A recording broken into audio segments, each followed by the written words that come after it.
जम्मू कश्मीर की सियासत में फिर से तेजी आना शुरू हुई है। पहले तमाम लीडरों को अगर हम सुनते थे, कहीं भी पॉलिटिकल रैली होती थी तो वहां ये कहा जाता था कि गवर्नमेंट ऑफ इंडिया को चाहिए कि जल्द अज जल्द डिलिमिटेशन का ड्राफ्ट जो है वो पेश हो। लेकिन जब डिलिमिटेशन का ड्राफ्ट पेश आ गया है तो काफी पॉलिटिकल पार्टीज को ये एतराज है कि जम्मू कश्मीर के लोगों के साथ इंसाफ नहीं हुआ।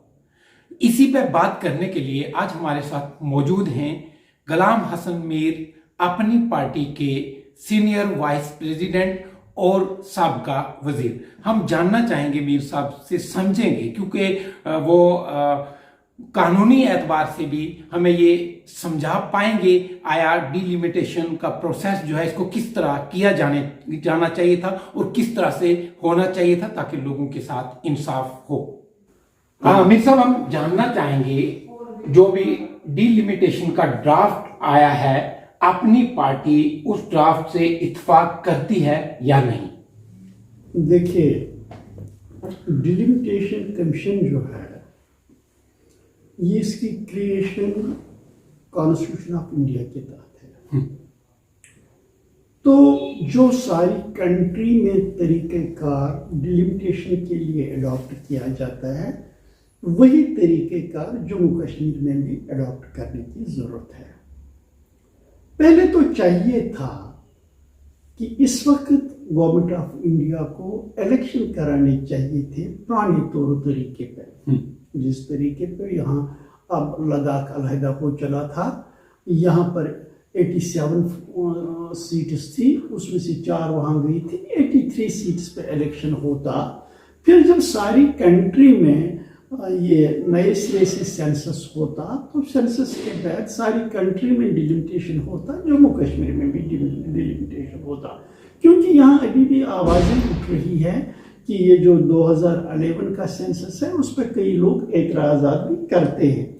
तो better would have been that. ठीक है, now to the wisdom of the government of India, उन्होंने कहा नहीं, यहाँ डिलिमिटेशन करेंगे on the basis of census of 2011। Population सारी कंट्री में पॉपुलेशन मेन क्राइटेरिया होता है और डिस्ट्रिक्ट इसके आधार पर यह होता है। लेकिन यहाँ पर जो तासुर दिया है, यहाँ इस रिपोर्ट से रीजन को रीजन के खिलाफ लड़ाया गया है। मान के चलना है, जो प्रोसीजर बताता है, पहले इनको देखना था कि अगर 90 सीट्स हैं जो इनको डिलिमिट कर रहे हैं, टोटल पॉपुलेशन हर डिस्ट्रिक्ट की क्या है, और पर इस वक्त का क्राइटेरिया के मुताबिक लगभग 2011 की पॉपुलेशन के मुताबिक पर कॉन्स्टिट्यूंसी 1,36,000 पर एक कॉन्स्टिट्यूंसी बन सकती है।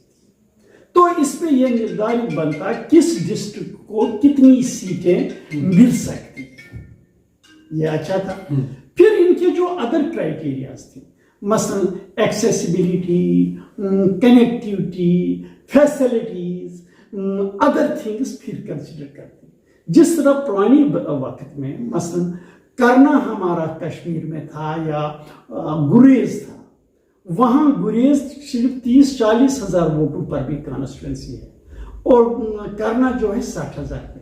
यहाँ कई साथियों को एतराज है वो छोटी कॉन्स्टिट्यूंसी है, हकीकत वो नहीं है। मसलन जिले ये जो कुपवारा है उसके लिए जितनी सीटें अलाट हो गई थी उनमें से वो कार्व आउट गई, यानी वो सिर्फ 40 या 50 हज़ार पर आ गई, बाकी सीटों की आबादी जितनी होनी चाहिए थी उससे बढ़ गई। दैट मीन्स वो कार्व आउट हो गई डिस्ट्रिक्ट क्राइटेरिया से। यहां भी अगर ऐसा करना था, यहां भी अगर ऐसी जरूरत थी, यहां भी ऐसा किया जा सकता था उन एरियाज को जहां जिनकी ये एक्सेसिबिलिटी की प्रॉब्लम थी, दूसरी चीजों की प्रॉब्लम थी, लेकिन विद इन द डिस्ट्रिक्ट। लेकिन ऐसा नहीं किया गया। इससे क्या है, इससे जो हर रियासत में जो जिस तरीके पे डिलिमिटेशन होता है, जम्मू कश्मीर को इस नजर से नहीं देखा। जम्मू कश्मीर ऑलरेडी एक सेंसिटिव स्टेट है, यहां हम कोई स्पेशल प्रिविलेज नहीं मांगते। हम चाहते हैं कि वो हो जो दूसरी रियासतों में भी होता है, जो सारे मुल्क में होता है। आप ही जो कह रहे थे कि यहां हमें स्पेशल नहीं देना है, हम स्पेशल नहीं मांगते हैं, हम वो मांगते हैं जो सारी कंट्री में राइज है। यहां क्यों आप नजरअंदाज करते हो? यहां पर क्यों शकूक पैदा होते हैं? हर गवर्नमेंट के कदम से शकूक क्यों पैदा होते हैं? शकूक नहीं पैदा होने चाहिए।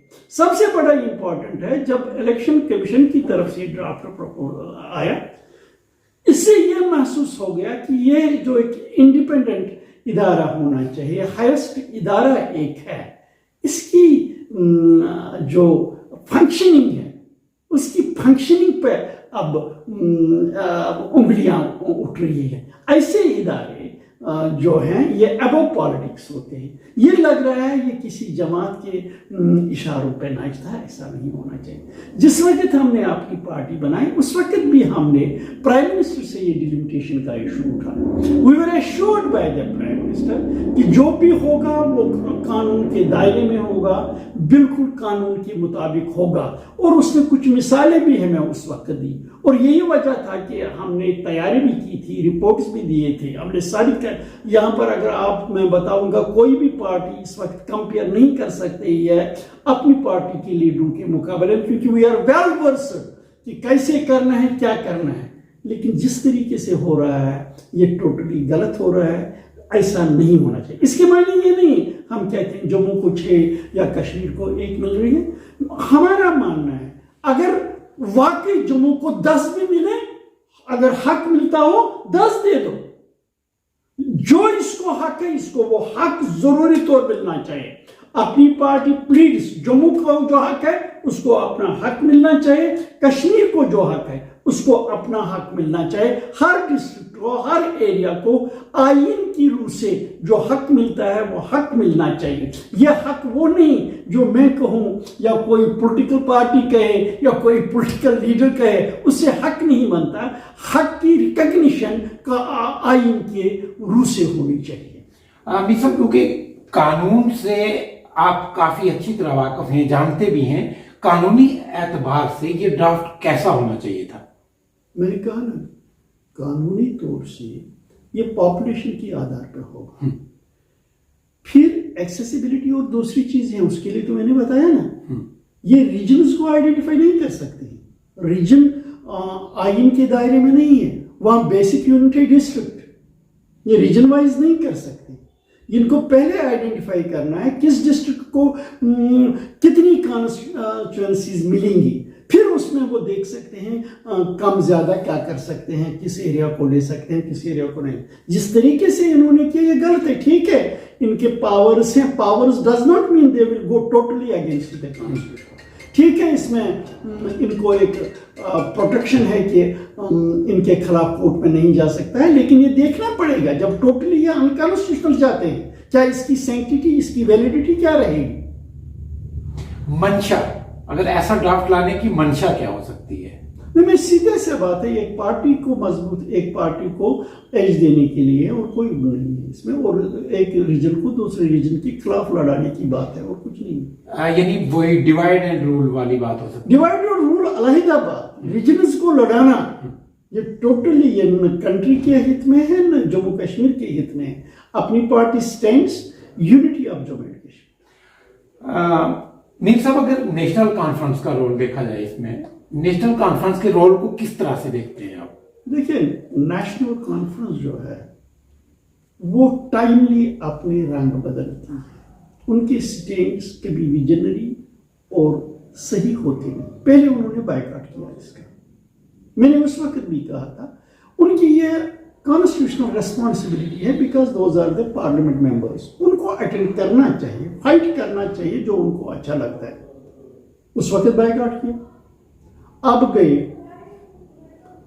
जतिंदर सिंह जी ने कहा तो इन्होंने वहां एक्सेप्ट किया, मुझे मालूम नहीं सच क्या है गलत क्या है। ये बाहर आके कहा इन्होंने कि हमने एक्सेप्ट नहीं किया, लेकिन कहीं से इन्होंने ऐसा कोई कदम नहीं उठाया जिससे ये लगता कि इन्होंने इसको चैलेंज किया या एक्सेप्ट नहीं किया। काश ये वहां वॉकआउट कर लेते, काश कोई और ऐसा कदम करते, वहां बाहर निकलते ही आवाज उठाते ये टोटल गलत है, तो लगता दे वर सीरियस अबाउट इट। फिर इनको बाहर आके जब पता चला कि कुछ ठीक नहीं हुआ है, अब वो दूसरों की आवाज के साथ आवाज मिला रहे हैं। मीर साहब, अपनी पार्टी का क्या स्टैंड रहेगा डिलिमिटेशन ड्राफ्ट को लेके? क्या लाएअमल रहेगा आगे? किस तरह से अपनी बात रखेंगे? देखिए, मैंने जब कहा कि हमने पहले ही प्राइम मिनिस्टर साहब से ये खदशात का इजहार किया था, उन्होंने यकीन दिलाया था हमें कि ऐसा कुछ नहीं होगा। हम आज भी मीडिया की वसातत से हर तरह से प्राइम मिनिस्टर साहब की नोटिस में ये बात लाना चाहते हैं, जो कुछ हो रहा है ये अच्छा नहीं हो रहा है, ये कानून के मुताबिक नहीं हो रहा है, ये हक इंसाफ के मुताबिक नहीं हो रहा है। दूसरी बात, हम हर कोई तरीक़ेकार इस्तेमाल करेंगे ताकि हम ये मनवाएंगे कि जो हो रहा है ये गलत हो रहा है, ऐसा नहीं होना चाहिए। इसके सिलसिले में आज ही हमारी पार्टी ने फैसला लिया कि 29 दिसंबर को हम अपनी पार्टी के लीडर्स जो हैं वो पुरअमन प्रोटेस्ट करेंगे, काली पट्टियां बांध के मुंह पे वो प्रोटेस्ट करेंगे और सारी कंट्री को बताएंगे कि हमारे हुकूक को दबाया जा रहा है, हमारे हुकूक का तहफ़्फ़ुज़ किया जाए।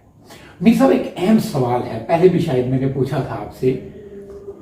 आम पार्टी जो है उनका ये कहना है और अलग ऐलान कहते हैं कि अपनी पार्टी जो है वो बी टीम है। इस पर क्या? इस पर मैं कुछ कहूंगा नहीं। अपनी पार्टी का अपना एक वजूद है, अपनी एक सोच है, अपना एक विजन है। कोई इसको क्या नाम दे, नाम से हम डरने वाले नहीं। यहां पर ही एक क्रूशल पॉइंट आ गया। बीजेपी का अलहदा स्टैंड है, अपनी पार्टी का अलहदा स्टैंड है।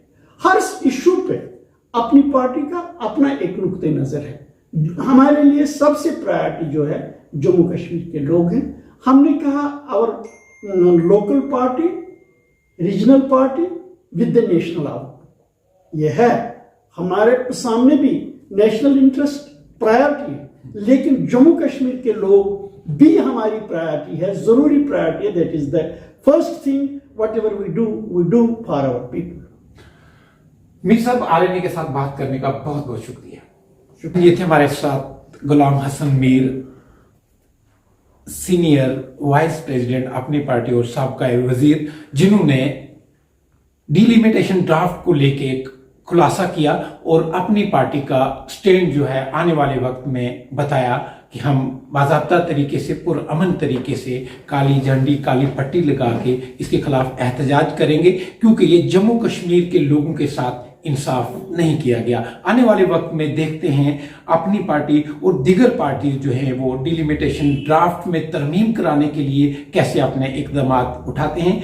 इसी के साथ अपने मेजबान महमूद ख्वाजा को एक शर्त के साथ दीजिए इजाजत। आप अपना बहुत बहुत ख्याल रखेंगे और आरएनए के साथ जुड़े रहेंगे। खुदा हाफिज।